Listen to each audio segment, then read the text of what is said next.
In today's video, I'm going to teach you how to create quick actions in Salesforce. Now, for all of our Salesforce admins, quick actions can significantly streamline user workflows by simplifying how users interact with different objects on the platform. So let's dive in and see how you can create these actions step by step.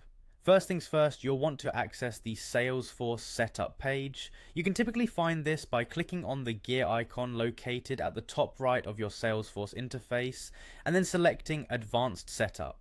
This is your gateway to customizing everything about your Salesforce environment, including creating quick actions.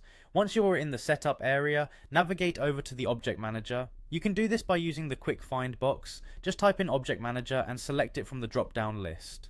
The Object Manager is where you'll manage all the objects in Salesforce, whether they be standard objects like accounts and contacts, or custom ones that you've created.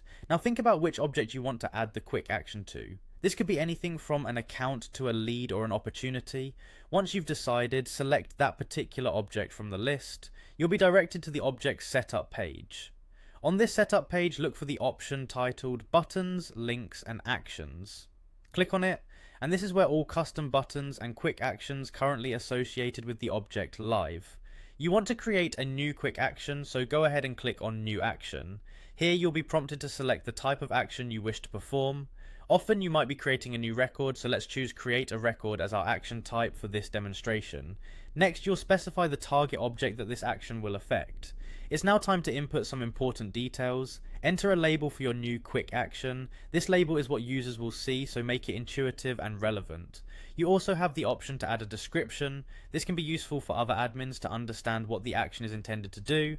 Don't forget to include a success message, which is what users will see once the action is successfully executed. This can be a simple action complete or something more descriptive depending on the context.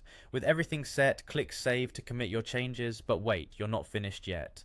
Head over to the page layouts for the object you're customizing.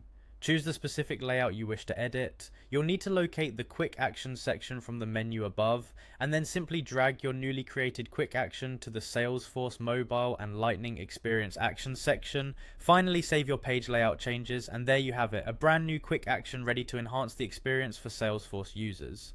Remember, these actions make it much easier and quicker for users to perform their tasks, and your thoughtful configuration helps make that possible.